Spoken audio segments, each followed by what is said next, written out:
10장. 나 바울은 그리스도의 온유함과 너그러움을 의지하여 여러분에게 권합니다. 나는 여러분과 얼굴을 맞대고 있으면 유순하다가도 여러분을 떠나 멀리가 있으면 담대해집니다. 여러분에게 부탁합니다. 내가 여러분에게 갈 때에 우리를 보고 세상이 펴진 대로 산다고 헐뜯는 사람들에 대해 강경하게 대하듯이 여러분에게 내가 그렇게 대하지 않도록 해주십시오. 우리가 이 세상에 살기는 하지만 세상이 싸우는 것과 같은 싸움은 하지 않습니다. 우리의 무기는 세상의 무기가 아니라 강한 요새라도 파괴하는 하나님의 능력입니다. 우리는 모든 이론들을 파괴하고 하나님을 아는 지식에 대항하는 온갖 교만한 생각들을 물리쳐 모든 생각들을 사로잡아 그리스도께 복종시킵니다. 우리는 복종하지 않은 모든 행위들을 벌할 준비가 되어 있습니다. 그때가 되면 여러분은 온전히 순종하게 될 것입니다. 여러분은 사물의 겉모습만 보고 있습니다. 누구든지 자기가 그리스도께 속한 사람이라고 생각하는 사람이 있다면 그 사람은 자기가 그리스도께 속한 것처럼 우리도 그리스도께 속한 사람이라는 사실을 다시 한번 생각해 보아야 합니다. 주님께서 우리에게 주신 권세는 여러분을 넘어뜨리라고 준 것이 아니라 덕을 세우라고 주신 것이므로 내가 이에 대해 지나치게 자랑한다고 하더라도 부끄러울 것이 전혀 없습니다. 내가 편지를 보내 여러분을 겁주려 한다고 생각하지는 마십시오. 여러분 중에는 바울의 편지에는 무게가 있고 힘이 있는데 그 사람을 직접 대해보면 약골이고 말재주도 없다고 말하는 사람들이 있습니다. 이런 사람들은 우리가 떠나 있어 편지로 쓰는 우리의 말이나 함께 있을 때 행하는 우리의 행동이 아무런 차이가 없다는 것을 명심해야 합니다. 우리는 스스로를 칭찬하는 사람들로 비춰지거나 그런 사람들과 비교될 생각이 조금도 없습니다. 그런 사람들은 자기들이 만든 표준에다 자신들을 재거나 비교하는데 이는 그들이 지혜가 없다는 것을 드러내는 것입니다. 그러나 우리는 정해진 한계를 넘어서는 자랑을 하지 않고 하나님께서 맡겨주신 영역 안에서만 자랑합니다. 이 한계가 여러분에게까지 미쳤습니다. 그러니 우리는 하나님께서 정해주신 한계를 넘어서 여러분에게 간 것이 아닙니다. 우리는 여러분에게 가지 못할 사람이 아닙니다. 우리는 그리스도의 복음을 가지고 여러분이 있는 곳까지 간 것입니다. 우리는 우리의 한계를 넘어서서 다른 사람들이 수고한 것을 이용하여 자랑하지 않습니다. 우리에게 바라는 것이 있다면 여러분의 믿음이 자라감에 따라 우리의 활동 범위도 여러분 가운데서 크게 확장되는 것입니다. 그렇게 되면 우리는 여러분이 있는 지역을 넘어서 복음을 전할 수 있을 것입니다. 우리는 다른 사람이 자기 지역에서 이미 이루어 놓은 일을 가지고 자랑하고 싶지 않습니다. 오히려 자랑하는 자는 주님 안에서 자랑해야 합니다. 옳다고 인정받는 사람은 스스로 자신을 칭찬하는 사람이 아니라 주님께서 칭찬하시는 사람입니다. 11장. 여러분은 내가 다소 어리석어 보이더라도 눈 감아 주시기를 바랍니다. 그런데 여러분은 나에 대해 잘 참고 있습니다. 나는 하나님께서 질투하시는 것과 똑같이 여러분에 대해 질투하고 있습니다. 나는 여러분을 순결한 처녀로 한 분이신 남편 그리스도께 바치려고 정혼을 시켰습니다. 그러나 하와가 뱀의 간교한 속임수에 넘어가 곁길로 간 것처럼 여러분의 마음도 그리스도를 향한 진실하고 순결한 데서 벗어나 더럽혀지지는 않을까 염려됩니다. 어떤 사람이 와서 우리가 전파한 것과 전혀 다른 예수님을 전파하는데도 여러분은 잘도 눈 감아주고 있습니다. 또 여러분은 전에 받은 것과 다른 영을 받아들이며 다른 복음을 잘도 받아들이고 있습니다. 나는 나 자신이 저 가장 위대한 사도들보다 뒤지지 않는다고 생각합니다. 내가 비록 말에는 능숙하지 못하지만 지식에 있어서는 그렇지 않습니다. 나는 모든 면에서 내가 가진 지식을 여러분 모두에게 분명히 보여주었습니다. 내가 여러분에게 아무런 보수도 받지 않고 하나님의 복음을 전파하면서 여러분을 높이기 위해 나를 낮춘 것이 죄가 된단 말입니까? 나는 여러분을 위한 사역을 완수하는 데 드는 비용을 다른 교회를 통해 충당하였습니다. 말하자면 다른 교회들의 것을 빼앗은 셈입니다. 내가 여러분과 함께 있는 동안에 궁핍했지만 나는 여러분 중 어느 누구에게도 폐를 끼치지 않았습니다. 내게 부족한 것은 마케도니아에서 온 성도들이 채워주었습니다. 나는 모든 경우에 있어서 여러분에게 짐을 지우지 않았고 앞으로도 계속 그럴 것입니다. 내 안에 있는 그리스도의 진리를 두고 확실하게 말합니다. 아가야 지방에서는 어느 누구도 내가 이렇게 자랑하는 것을 막지 못할 것입니다. 내가 왜 그랬겠습니까? 내가 여러분을 사랑하지 않기 때문에 그랬단 말입니까? 내가 여러분을 사랑하고 있다는 것은 하나님께서 아십니다. 나는 지금까지 해온 대로 계속할 것입니다. 그것은 우리와 똑같이 일을 한다고 자랑하려는 사람들에게 자랑할 기회를 주지 않기 위해서입니다. 이런 사람들은 거짓 사도들이며 속이는 일꾼들이며 그리스도의 사도들인 것처럼 가장하는 사람들입니다. 이런 것에 대해 놀랄 것은 없습니다. 그것은 사탄도 자신을 빛의 천사로 가장하기 때문입니다. 그러므로 사탄의 일꾼들이 의의 일꾼으로 가장한다고 해서 크게 놀랄 것은 없습니다. 그들의 운명은 자기들이 행한 일에 따라 결정될 것입니다. 다시 말씀드리지만 아무도 나를 어리석은 사람으로 취급하지 마십시오. 만일 내가 어리석은 사람으로 생각된다면 그렇게 생각해도 좋습니다. 그러면 제가 조금은 자랑할 수 있을 것입니다. 내가 지금 하는 말은 주님의 권위를 가지고 하는 것이 아니라 어리석은 사람으로서 자기 자랑을 늘어놓는 것에 불과합니다. 많은 사람들이 세상의 기준에 비추어 자랑하니 나도 자랑해보겠습니다. 여러분은 스스로 지혜롭다고 생각하는 사람들이니 어리석은 사람들을 애교로 잘 봐주십시오. 심지어 여러분을 노예로 삼는 사람, 여러분에게 사기치는 사람, 여러분을 이용해 먹는 사람, 여러분의 뺨을 때리는 사람에 대해서도 여러분은 잘도 참아내고 있습니다. 나는 지금 부끄러움을 무릅쓰고 이 말을 합니다. 우리가 연약했다는 사실을 인정합니다. 만일 어떤 사람이 감히 자랑할 것이 있다면 어리석은 말 같지만 나 역시 자랑할 것이 있습니다. 그들이 히브리인입니까? 나도 히브리인입니다. 그들이 이스라엘 사람입니까? 나도 그렇습니다. 그들이 아브라함의 자손입니까? 나도 그렇습니다. 그들이 그리스도의 일꾼입니까? 이 말을 할 때 내가 제정신이 아닌 사람처럼 보이겠지만 나는 그 사람들보다 더 뛰어난 일꾼입니다. 나는 더 많이 수고했고 감옥에도 더 많이 갇혔으며 셀 수 없을 정도로 매를 많이 맞았고 죽을 고비도 여러 번 넘겼습니다. 또 유대인에게 39대 맞는 태형을 5번이나 당하였습니다. 몽둥이로 3차례 맞고 돌에 맞은 적도 한 번 있었습니다. 배가 난파된 적도 3번 있었으며 밤낮을 망망대해에서 표류한 적도 있었습니다. 자주 여행을 하는 동안 강물의 위험과 강도들로부터 오는 위험, 내 동족들에게서 받는 위험, 이방인들에게서 받는 위험, 도시에서 당하는 위험, 황량한 광야에서 당하는 위험, 바다의 위험, 또한 거짓 신자들로부터 오는 위험을 겪었습니다. 나는 수고하고 애쓰며 살았습니다. 잠 못 들어 밤을 치샌 적이 여러 번이고 배고프고 목마르고 굶기도 자주 하고 추위에 떨고 헐벗음의 고통도 받았습니다. 다른 것들은 접어두더라도 나는 날마다 모든 교회들에 대한 염려로 마음이 짓눌렸습니다. 누가 약해지면 나도 약해지지 않겠습니까? 누가 걸려 넘어지면 내 마음이 새까맣게 타지 않겠습니까? 내가 꼭 자랑해야 한다면 나의 약함을 자랑하겠습니다. 영원히 찬송받으실 우리 주 예수님의 아버지 하나님께서는 내 말이 거짓말이 아니라는 것을 아십니다. 내가 다마스커스에 있었을 때에는 아레다 왕의 총독이 나를 체포하려고 다마스커스 성을 지키고 있었는데 나는 광주리를 타고 성벽 창문 아래로 내려와 총독의 소나기에서 빠져나온 적도 있었습니다. 12장. 자랑하는 것이 이로울 것은 없지만 계속해보겠습니다. 나는 주님께서 보여주신 환상과 계시를 말씀드리겠습니다. 나는 14년 전에 셋째 하늘로 들려올라간 그리스도 안에 있는 어떤 사람을 알고 있습니다. 그것이 몸 안에서 된 것인지 몸을 빠져나와 된 것인지 나는 알지 못하지만 하나님은 아십니다. 내가 이런 사람을 아는데 그 사람의 몸이 거기 있었는지 아니면 단지 그 사람의 영이 그곳에 있었는지 나는 알지 못하지만 하나님은 아십니다. 그 사람이 낙원으로 들려올라가서 사람이 말해서도 안 되고 이로 말로 표현할 수도 없는 말들을 들었습니다. 내가 이 사람에 대해서는 자랑하겠으나 나 자신에 대해서는 나의 약한 것들 외에 자랑하지 않겠습니다. 내가 자랑한다고 해도 진실을 말할 것이기 때문에 어리석은 사람은 되지 않을 것입니다. 그러나 어떤 사람이든지 나를 보고 내게서 들은 것 이상으로 나에 대해 생각하지 않도록 하기 위해서 자랑하는 것을 그만두겠습니다. 내가 받은 굉장한 계시들 때문에 교만해지는 것을 막기 위하여 하나님께서는 내 몸에 사탄의 사신인 가시를 주셨습니다. 그것은 줄곧 나를 괴롭혀왔습니다. 나는 이것을 제거해달라고 주님께 3번이나 간청하였습니다.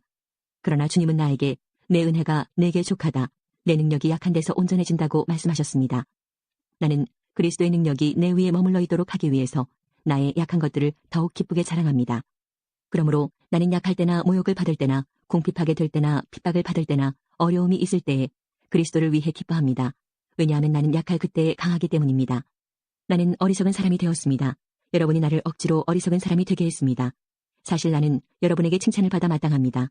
비록 나는 아무것도 아니지만 저 가장 위대한 사도들보다 조금도 뒤질 것이 없습니다. 나는 여러분 가운데서 모든 것을 인내하면서 사도의 표시인 표적과 기적과 놀라운 일들을 행했습니다. 내가 친히 여러분에게 짐을 지우지 않은 것 외에 내가 다른 교회에 비해 여러분에게 못한 것이 무엇입니까? 내가 여러분에게 폐를 끼치지 않은 것이 잘못이라면 저를 용서하십시오. 이제 나는 3번째 여러분을 방문할 준비를 하고 있습니다. 이번에도 여러분에게 짐을 지우지는 않을 작정입니다. 나는 단지 여러분을 바랄 뿐 여러분이 가진 재물을 바라지 않습니다.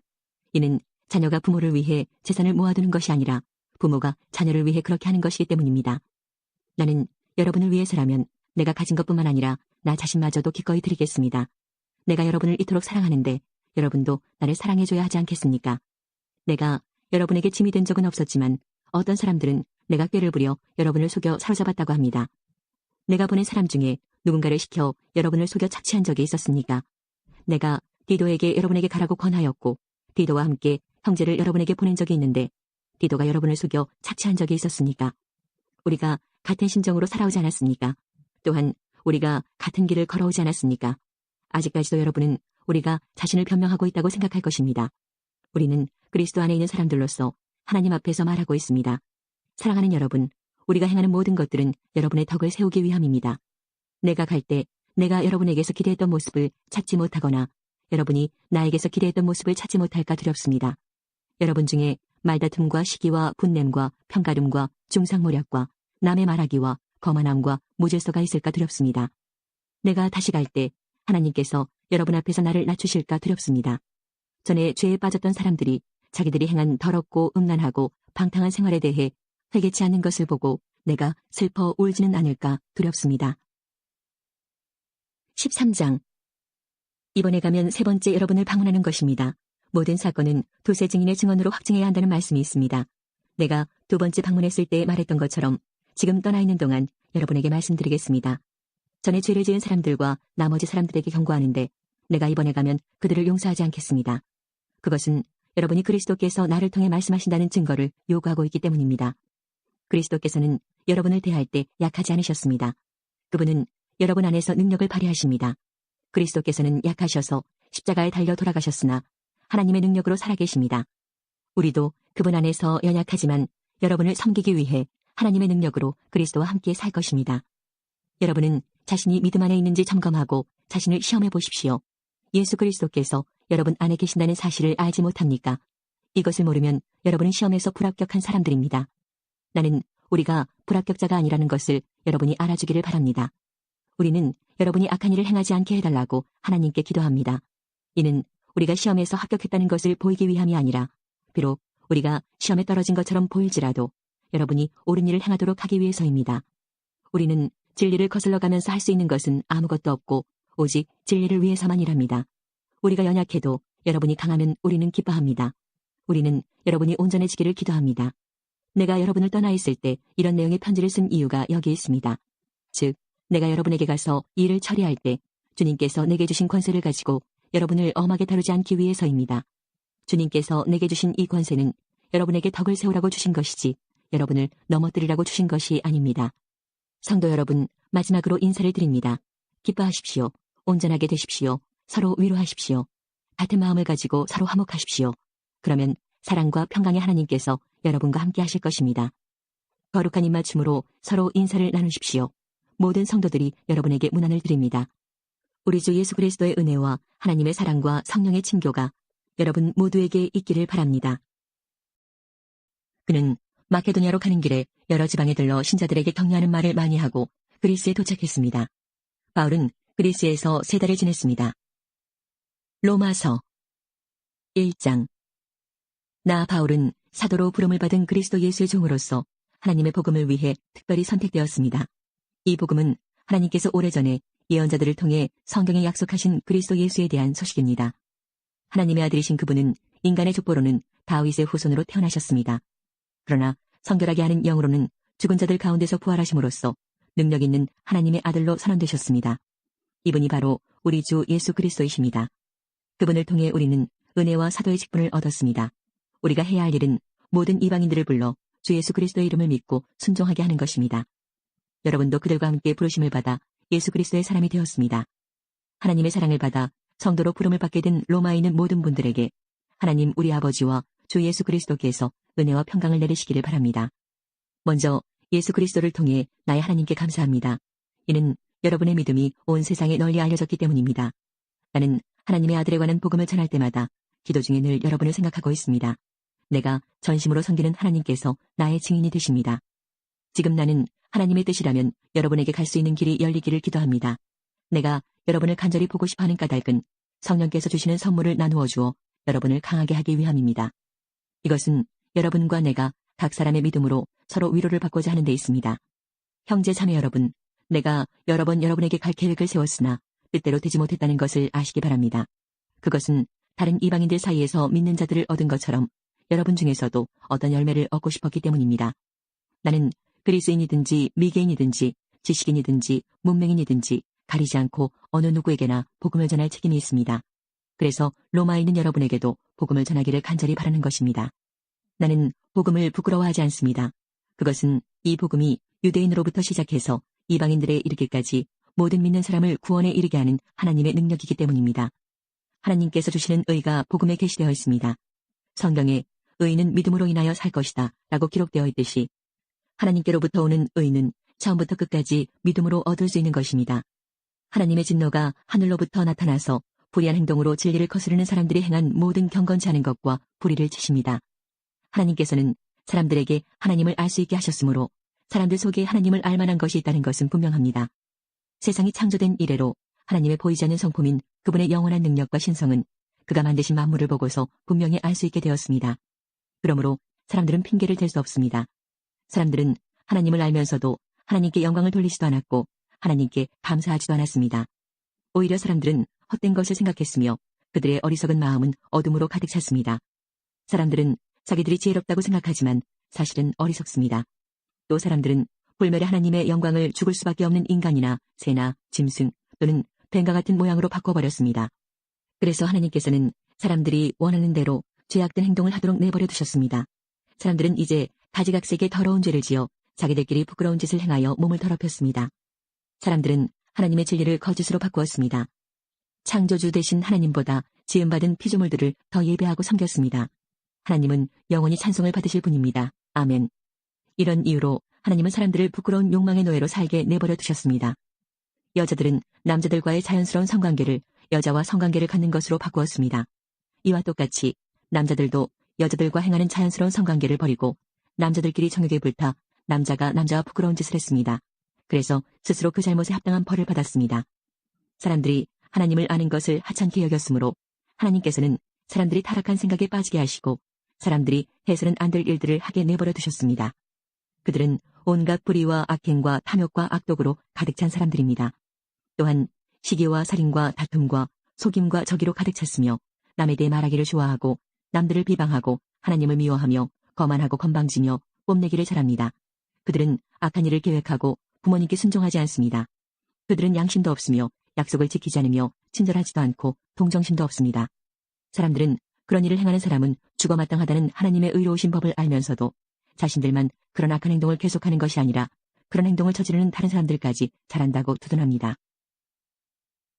2장. 그러므로 다른 사람을 판단하는 사람도 변명할 수 없게 되었습니다.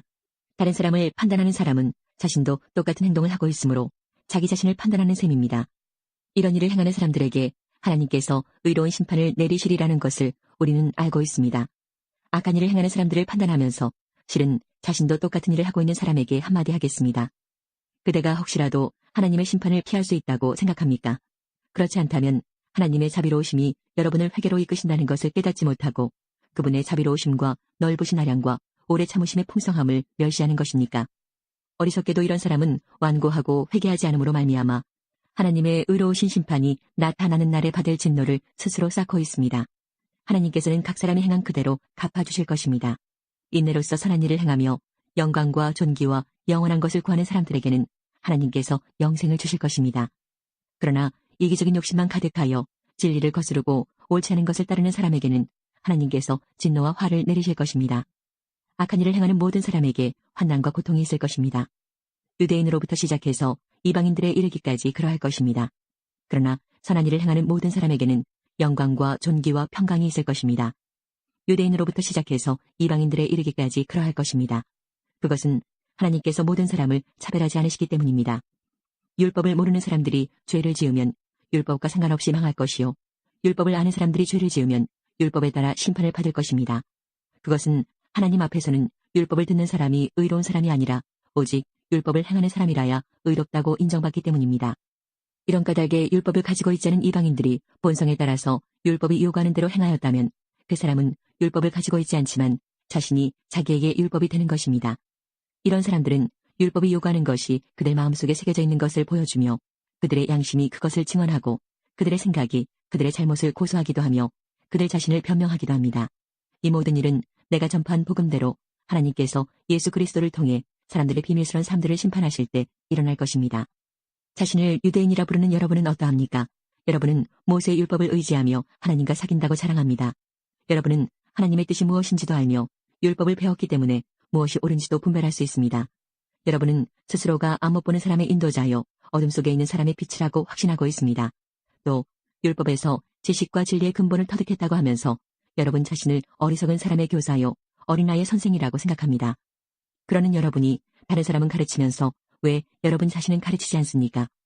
다른 사람에게는 도둑질하지 말라고 설교하면서 여러분 자신은 왜 도둑질을 합니까? 간음하지 말라고 말하면서 여러분은 왜 간음을 행합니까? 우상은 미워하면서 여러분은 왜 신전에 있는 물건을 훔칩니까? 율법이 있다고 자랑하면서도 그 율법을 지키지 않음으로써 하나님을 욕되게 하는 까닭은 또 무엇입니까? 너희 때문에 하나님의 이름이 이방인들 사이에서 욕을 먹고 있다고 성경에 기록된 말씀과 어쩌면 그렇게도 똑같습니까?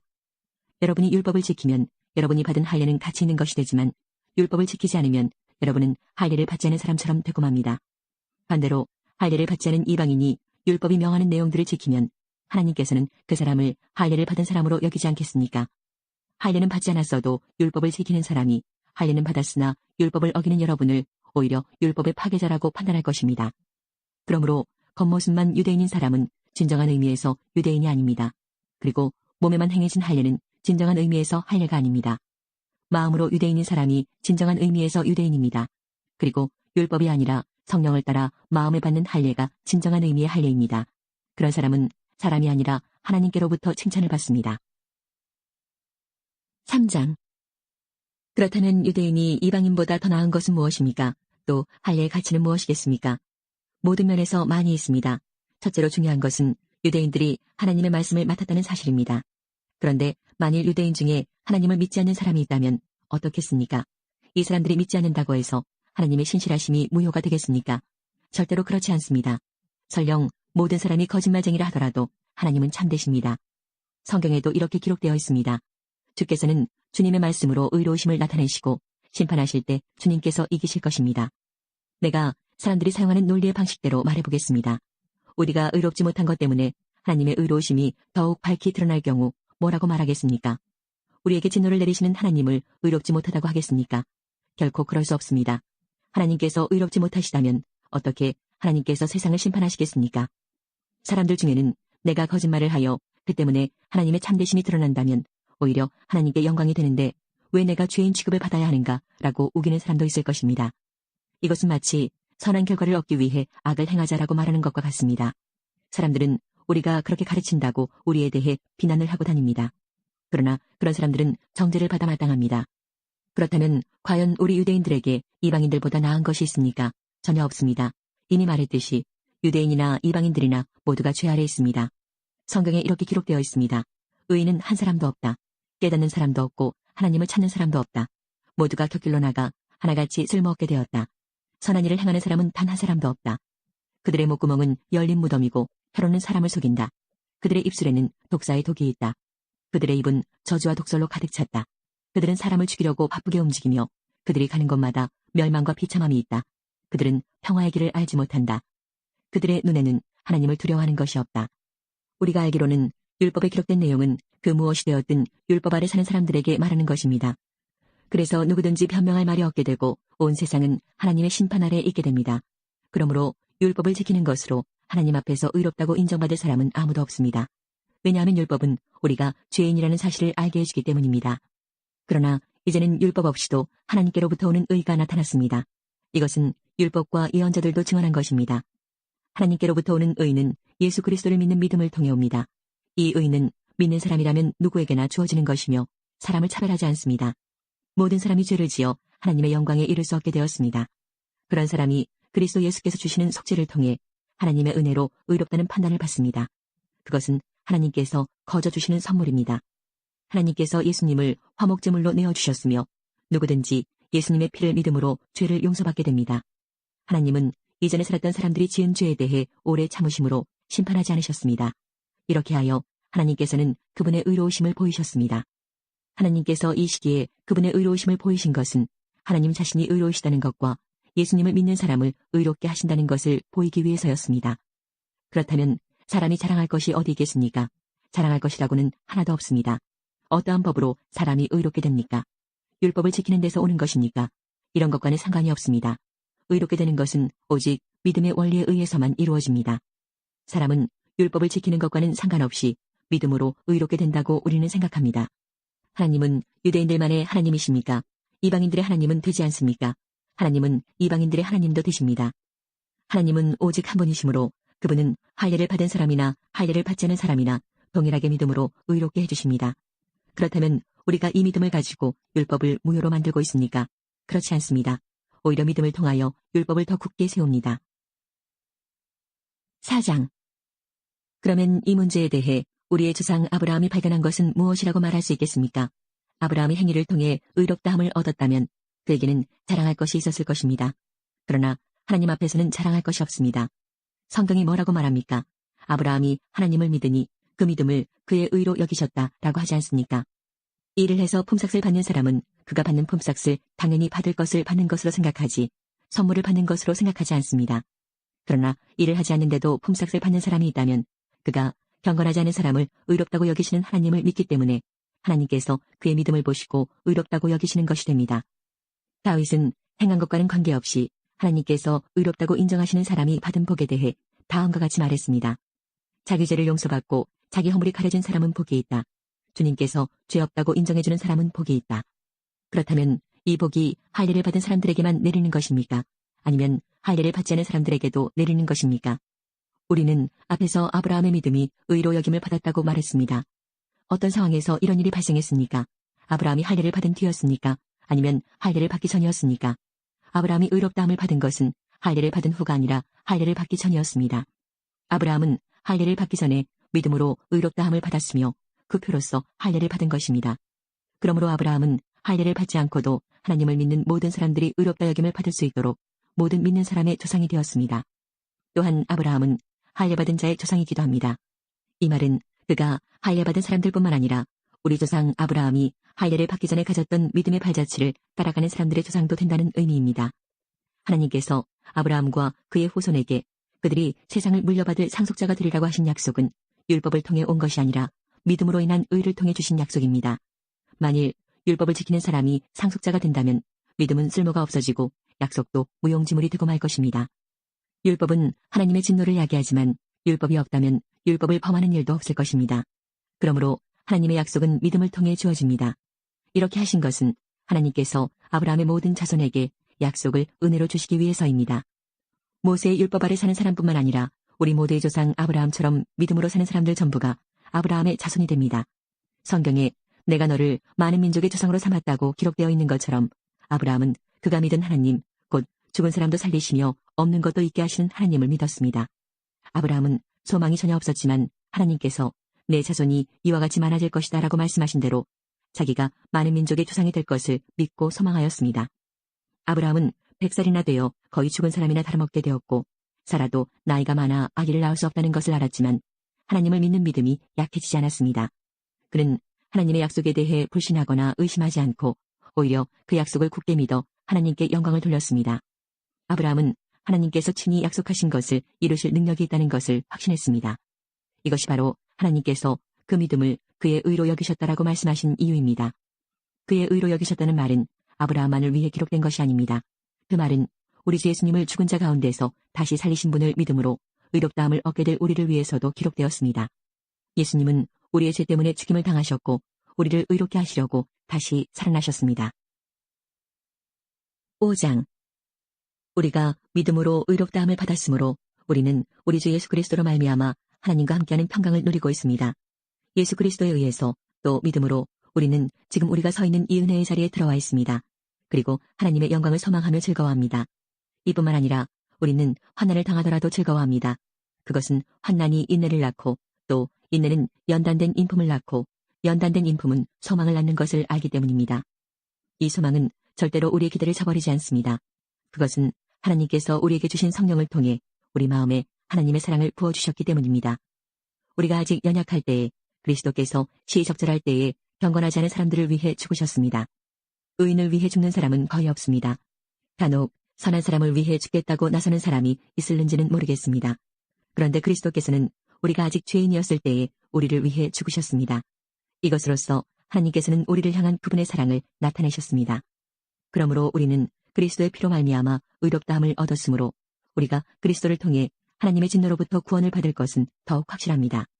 우리가 하나님과 원수가 되었을 때도 그리스도의 죽음을 통해 하나님과 화해하게 되었다면 이렇게 하나님과 화목을 누리고 있는 사람들이 그분의 생명으로 말미암아 구원을 받게 될 것은 더욱 확실합니다. 이뿐만 아니라 우리는 이제 우리 주 예수 그리스도를 통해 하나님 안에서 즐거워합니다. 예수 그리스도로 말미암아 이제 우리는 하나님과 화해하게 되었습니다. 그러므로 한 사람을 통해 죄가 세상에 들어왔고 그 죄를 통해 사망이 들어온 것처럼 모든 사람이 죄를 지었으므로 사망이 모든 사람에게 이르렀습니다. 하나님께서 율법을 주시기 전에도 죄가 세상에 있었지만 율법이 없을 때에는 죄를 죄로 여기지 않았습니다. 그러나 사망은 아담 시대부터 모세 시대에 이르기까지 심지어 아담이 지은 죄와 똑같은 죄를 짓지 않는 사람들마저 지배하였습니다. 아담은 장차 오실 분의 모형입니다. 하지만 하나님께서 주시는 은혜는 아담이 지은 죄와 비교가 되지 않습니다. 많은 사람이 그 한 사람의 죄 때문에 죽었다면 한 사람 예수 그리스도의 은혜로 인한 하나님의 은혜와 선물은 많은 사람에게 더욱 넘쳤습니다. 또한 하나님의 선물과 아담의 죄는 차이가 있습니다. 한 사람의 죄 때문에 심판이 오게 되고 모든 사람을 정죄에 이르게 했으나 하나님의 은혜의 선물은 많은 범죄 때문에 오게 되어 많은 사람에게 의롭다함을 받게 하였습니다. 한 사람의 죄로 말미암아 사망이 왕노릇하였다면 하나님의 넘치는 은혜와 의롭다고 여기시는 선물을 받는 사람들은 한 분 예수 그리스도를 통해 참 생명 안에서 더더욱 왕노릇하게 될 것입니다. 그러므로 한 사람의 범죄 때문에 모든 사람이 죄인이 되었지만 한 사람의 의로운 행동 때문에 모든 사람에게 생명을 낳게 하는 의로움이 발생했습니다. 한 사람의 불순종으로 많은 사람이 죄인이 되었듯이 한 사람의 순종으로 많은 사람이 의인이 될 것입니다. 율법은 범죄를 증가시키려고 들어왔습니다. 그러나 죄가 많아진 곳에 하나님의 은혜가 더욱 넘치게 되었습니다. 죄가 사망 안에서 왕노릇하였듯이 은혜는 의를 통해 우리 주 예수 그리스도로 말미암아 영생을 얻게 하기 위해 왕노릇할 것입니다. 6장. 그러면 우리가 무슨 말을 더 하겠습니까? 은혜를 더하게 하려고 계속 죄를 지어야 하겠습니까? 절대로 그럴 수 없습니다. 죄에 대하여 죽은 우리가 어떻게 죄 가운데서 살 수 있겠습니까? 여러분은 우리가 그리스도 예수와 연합하는 세례를 받았을 때에 그분의 죽음과 연합하는 세례를 받았다는 사실을 알지 못합니까? 그러므로 우리가 죽음에 이르는 세례를 받음으로 그리스도와 함께 묻힌 것은 그리스도께서 아버지의 영광으로 죽은 자들 가운데서 살아나신 것처럼 우리도 새 생명 가운데서 살기 위함입니다. 우리가 그리스도와 연합하여 그분의 죽음에 참여하였다면 그분과 연합하여 그분의 부활에도 참여할 것이 확실합니다. 우리는 우리의 옛사람이 그리스도와 함께 십자가에 못 박혀 죄의 몸이 무력하게 되었으므로 우리가 더 이상 죄의 노예가 되지 않는다는 것을 압니다. 그것은 죽은 사람은 죄의 세력에서 해방되었기 때문입니다. 우리가 그리스도와 함께 죽었다면 또한 그리스도와 함께 살아날 것도 믿습니다. 그리스도께서는 죽은 자들 가운데서 살아나셨기에 다시는 죽는 일이 없어 죽음이 그분을 지배하지 못한다는 것을 우리는 압니다. 그리스도께서 죽으신 것은 죄에 대해서 단번에 죽으신 것이며 그리스도께서 다시 살아나신 것은 하나님께 대하여 살아나신 것입니다. 이와 같이 여러분도 여러분 자신을 죄에 대해서는 죽은 사람으로 하나님께 대해서는 그리스도 예수 안에서 살아있는 사람으로 생각하십시오. 그러므로 죽게 될 여러분의 몸에 죄가 왕노릇하여 몸의 욕심을 따라 살지 않도록 하십시오. 또한 여러분의 몸을 불의를 행하는 도구로 죄에게 내어주지 말고 죽은 자들 가운데에서 살아난 자들답게 여러분의 몸을 의를 행하는 도구로 여러분 자신을 하나님께 드리십시오.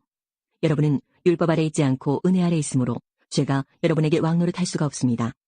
그러면 어떻게 해야 하겠습니까? 우리가 율법 아래 있지 않고 은혜 아래 있다고 해서 죄를 짓자는 말입니까? 절대로 그럴 수는 없습니다. 여러분이 어떤 사람에게 복종하여 여러분 자신을 그 사람에게 바치면 여러분은 그 사람의 종이 된다는 것을 알지 못하십니까? 여러분은 죽음에 이르는 죄의 종이 될 수도 있고 의에 이르는 순종의 종이 될 수도 있습니다. 그러나 하나님께 감사할 것이 있습니다. 여러분이 전에는 죄의 종이었으나 전수받은 가르침에 본에 전심을 다해 복종함으로써 죄로부터 해방되어 의의 종이 되었습니다. 여러분의 육신이 연약하기 때문에 일상적인 말로 예를 들어 말하겠습니다. 여러분이 전에는 여러분의 몸을 더러움과 불법의 종으로 들여 불법을 행했습니다. 그러나 이제는 여러분의 몸을 의의 종으로 들여 거룩함에 이르십시오. 전에 여러분이 죄의 종이었을 때는 의의 다스림을 받지 않았습니다. 그때 여러분이 얻은 열매는 무엇입니까? 지금에 와서 부끄러워하는 그 일들의 마지막은 사망이었습니다. 그러나 이제는 여러분이 죄에서 해방되어 하나님의 종이 되었습니다. 그리하여 거룩함에 이르는 열매를 맺고 있습니다. 그 일의 마지막은 영생입니다. 죄의 대가는 죽음이지만 하나님의 선물은 우리 주 예수 그리스도 안에 있는 영생입니다. 7장. 형제 자매 여러분, 나는 지금 율법을 아는 여러분에게 말하고 있습니다. 여러분은 율법이 사람이 살아있는 동안에만 그 사람을 지배한다는 것을 알지 못합니까? 이를테면 결혼한 여자는 남편이 살아있는 동안에는 법에 의해 남편에 매여 살아야 합니다. 하지만 남편이 죽으면 그 여자는 남편에게 매여 있던 법에서 해방됩니다. 그래서 여자가 남편이 아직 살아있는데도 다른 남자와 결혼하면 그 여자는 간음죄를 짓는 것이 되지만 만일 남편이 죽으면 그 여자는 그 법에서 해방되므로 다른 남자와 결혼하더라도 간음죄를 짓는 것이 되지 않습니다. 내 형제 자매 여러분, 이와 같이 여러분들도 그리스도의 몸으로 말미암아 율법에 대해 죽었습니다. 이제 여러분은 하나님께 열매를 맺기 위해 다른 분, 곧 죽은 사람들 가운데서 살아나신 그분의 사람이 되었습니다. 전에 우리가 죄의 성품에 사로잡혀 살았을 때는 율법이 우리 몸속에서 죄를 지으려는 욕망을 일으켜 죽음에 이르는 열매를 맺게 했었습니다. 그러나 이제 우리는 우리를 가둔 율법에 대해 죽고 율법으로부터 해방되었습니다. 그러므로 우리는 기록된 문자에 따라 하나님을 섬기는 것이 아니라 성령의 새로운 방법으로 하나님을 섬깁니다. 그렇다면 우리가 무슨 말을 하겠습니까? 율법이 죄입니까? 절대로 그렇지 않습니다. 율법이 없었다면 나는 죄가 무엇인지 알지 못했을 것입니다. 율법이 탐내지 말라고 말하지 않았다면 나는 탐내는 것이 무엇인지 알지 못했을 것입니다. 그러나 죄는 이 계명을 이용하여 기회를 엿보아 내 속에서 온갖 탐심을 일으켰습니다. 율법이 없다면 죄는 죽은 것이나 다름없습니다. 전에 내가 율법과 상관이 없었을 때 나는 살아있었습니다. 그러나 계명이 들어오자 죄가 살아났고 나는 죽었습니다. 그래서 생명으로 인도해야 할 계명이 사실 나를 죽음으로 이끄는 계명이 되고 말았습니다. 죄가 계명을 이용하여 기회를 엿보아 나를 속였고 그 계명으로 나를 죽였습니다. 그러므로 율법은 거룩하며 계명도 거룩하고 의롭고 선합니다. 그렇다면 선한 것이 나에게 죽음을 가져다 주었단 말입니까? 절대로 그렇지 않습니다. 죄가 죄인 것으로 드러나도록 하기 위해서 죄는 선한 것을 이용하여 나에게 죽음을 가져왔습니다. 그리하여 죄는 계명을 통해 한층 더 죄의 참모습을 드러내게 된 것입니다. 우리는 율법이 영적인 것이라는 사실을 압니다. 그러나 나는 영적이지 못하며 죄의 노예로 팔린 몸입니다. 나는 내가 하는 일을 이해를 못하겠습니다. 내가 하고 싶어하는 일은 하지 않고 미워하는 일을 행하고 있으니 말입니다. 내가 그런 일을 하면서도 그 일을 원하지 않는 것은 율법이 선하다는 것을 인정하는 셈입니다. 그런데 이제는 원하지 않는 일을 하는 존재는 내가 아니라 내 안에 살고 있는 죄입니다. 나는 내 안에, 다시 말해서 나의 죄악된 본성 안에 선한 것이라고는 하나도 존재하지 않는다는 사실을 합니다. 선을 행하려는 바람은 내게 있지만 선을 행할 수는 없습니다. 나는 원하는 선은 행하지 않고 원하지 않는 악을 행합니다. 내가 원하지 않는 일을 행하고 있다면 그 일을 행하는 자는 내가 아니라 바로 내 안에 살고 있는 죄입니다. 그러므로 나는 이런 법칙을 발견했습니다. 선을 행하려는 마음은 나에게 있지만 악이 나와 함께 있다는 것입니다. 사실 나의 속중심에서는 하나님의 법을 즐거워합니다. 그러나 나의 몸의 여러 부분들에서는 다른 법이 작용하고 있습니다. 그 법이 내 마음의 법과 싸워 나를 내 몸에서 작용하고 있는 죄의 법에 사로잡히게 합니다. 나는 참으로 비참한 사람입니다. 누가 나를 이 사망의 몸에서 구원해내겠습니까? 우리 주 예수 그리스도로 인하여 하나님께 감사합니다. 그러므로 나는 마음으로는 하나님의 법에 복종하는 반면 죄악된 본성으로는 죄의 법에 복종하고 있습니다. 8장. 그러므로 이제 그리스도 예수 안에 있는 사람은 정죄를 받지 않습니다. 그것은 그리스도 예수 안에서 생명을 주시는 성령의 법이 죄와 사망의 법에서 여러분을 해방시켰기 때문입니다. 율법이 죄의 본성 때문에 연약하여 할 수 없었던 것을 하나님께서는 죄를 없애기 위해 자신의 아들을 죄 있는 사람의 모양으로 보내심으로써 행하셨습니다. 하나님께서는 죄인들 속에 거하고 있는 죄에 대해 유죄 판결을 내리셨습니다. 이렇게 하여 죄의 본성에 따라 살지 아니하고 성령에 따라 살고 있는 우리에게 율법의 의로운 요구들이 완벽히 이루어졌습니다. 죄의 본성을 따라 사는 사람들은 죄의 본성이 바라는 일을 생각하지만 성령을 따라 사는 사람들은 성령이 바라시는 일을 생각합니다. 죄의 본성의 지배를 받는 사람의 생각은 죽음이지만 성령의 지배를 받는 사람의 생각은 생명과 평강입니다. 죄의 본성이 생각하는 것은 하나님을 거스르는 것입니다. 그것은 하나님의 법에 복종하지 않을 뿐 아니라 할 수도 없습니다. 죄의 본성의 지배를 받는 사람은 하나님을 기쁘시게 할 수 없습니다. 그러나 하나님의 영이 여러분 안에 계시다면 여러분은 죄의 본성의 지배를 받지 않고 성령의 지배를 받게 됩니다. 누구든지 그리스도의 영이 없는 사람은 그리스도에게 속한 사람이 아닙니다. 반면 그리스도께서 여러분 안에 계시다면 여러분의 몸은 죄 때문에 죽은 존재이지만 여러분의 영은 의 때문에 살아있습니다. 예수님을 죽은 사람들 가운데서 다시 살리신 분의 영이 여러분 안에 살아계시면 여러분 안에 계신 그분의 영으로서 여러분의 죽을 몸도 살리실 것입니다. 그러므로 형제 여러분, 우리는 빚을 진 사람들입니다. 그러나 죄의 본성을 따라 살아야 하는 죄의 본성에 빚진 사람이 아닙니다. 죄의 본성에 따라 산다면 여러분은 죽을 것입니다. 그러나 성령의 도우심을 받아 몸의 악한 일을 죽인다면 여러분은 살 것입니다. 왜냐하면 하나님의 영으로 인도받는 사람들은 누구나 하나님의 자녀이기 때문입니다. 여러분이 받은 성령은 여러분을 다시 두려움에 이르게 하는 노예로 만드는 영이 아니라 여러분을 하나님의 자녀가 되게 하는 영이십니다. 그래서 우리는 그 성령을 의지하여 아바, 아버지라고 부를 수 있는 것입니다. 성령께서는 친히 우리의 영과 함께 우리가 하나님의 자녀라는 것을 증언합니다.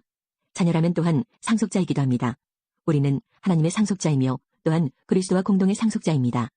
그래서 우리는 그리스도께서 누리시는 영광에 참여하기 위해 그분이 겪으신 고난에도 참여하는 것입니다. 나는 현재 우리가 겪는 고난은 장차 우리에게 나타날 영광과 비교하면 아무것도 아니라고 생각합니다.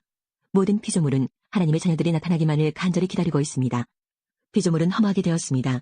그렇게 된 것은 피조물이 원해서가 아니라 그렇게 하신 하나님의 뜻 때문이었습니다. 하지만 소망은 있습니다. 그것은 피조물도 썩어짐의 굴레에서 해방되어 하나님의 자녀가 누리는 영광스러운 자유에 참여하리라는 소망입니다. 우리는 모든 피조물이 이제까지 신음하고 해산의 고통을 겪고 있다는 것을 압니다. 피조물만 아니라 성령의 첫 열매를 받은 우리들 자신도 속으로 신음하며 우리가 하나님의 자녀가 되는 것과 우리 몸이 구속될 것을 간절히 기다리고 있습니다.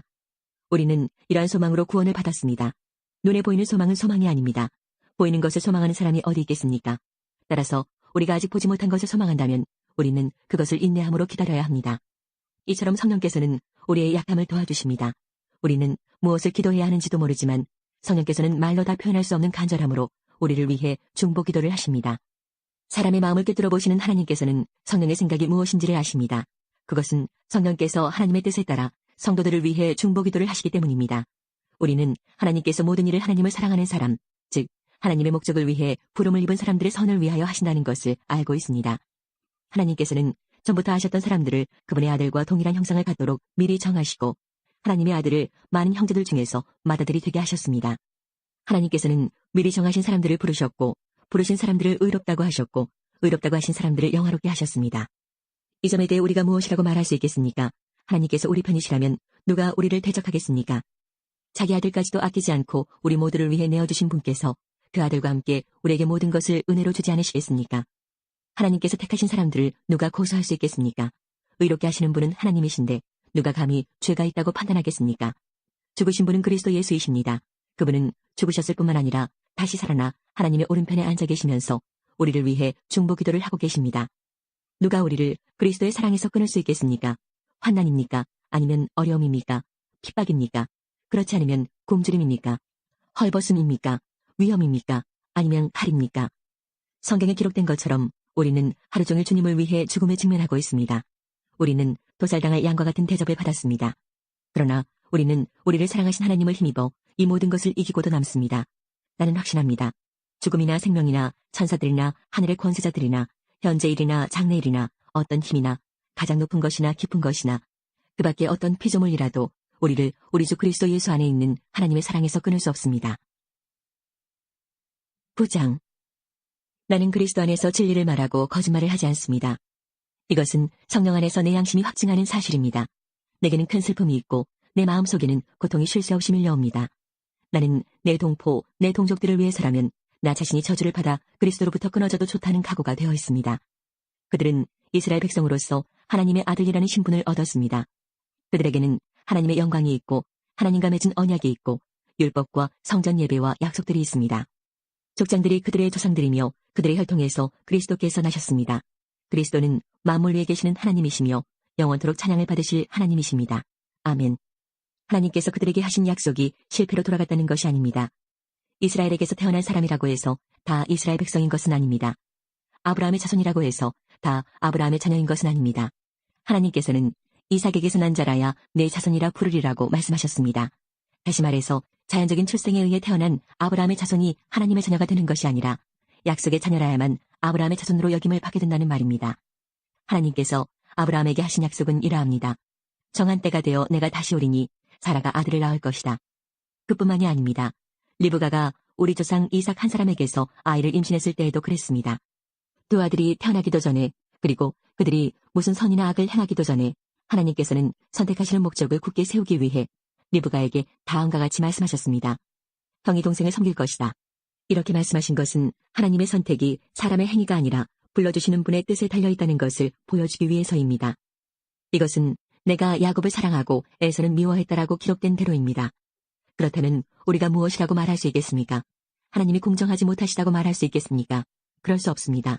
하나님께서 모세에게 내가 자비를 베풀고자 하는 사람에게 자비를 베풀고 불쌍히 여기고자 하는 사람을 불쌍히 여기겠다라고 말씀하셨습니다. 그러므로 모든 것이 사람의 요구나 노력에 달려있는 것이 아니라 하나님의 자비에 달려있는 것입니다. 이런 이유로 하나님께서는 파라오에게 내가 너를 왕으로 세운 것은 너를 통해 내 능력을 나타내고 내 이름을 온 땅에 두루 전하기 위함이다 라고 말씀하셨던 것입니다.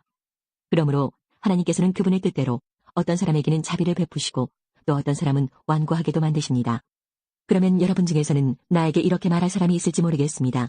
그런데 왜 하나님께서는 우리가 잘못했다고 우리를 책망하시는가? 하나님의 뜻을 거스를 사람이 누가 있단 말인가? 그러나 사람이 무엇이기에 감히 하나님께 말대꾸한단 말입니까? 토기 그릇이 자기를 만든 사람에게 나를 왜 이렇게 만들었소? 라고 말할 수 있습니까? 토기 그릇을 만드는 사람이 똑같은 진흙으로 귀하게 사용할 그릇과 천하게 사용할 그릇을 만들 권한이 없단 말입니까? 하나님께서 진노를 나타내시고 그분의 능력을 사람들에게 알리시기를 원하셨으면서도 멸망받기로 되어 있는 진노의 그릇들을 인내로서 참아주셨다면 어쩌겠습니까? 또한 하나님께서 그렇게 하신 것이 영광에 들어가도록 미리 준비하신 자비의 그릇들에게 그분의 풍성한 영광을 알게 하기 위해서였다면 어쩌겠습니까? 하나님께서 부르신 자비의 그릇이 바로 우리들입니다. 유대인 중에서만 부르신 것이 아니라 이방인들 중에서도 부르셨습니다. 호세아의 글에도 이런 말씀이 있습니다.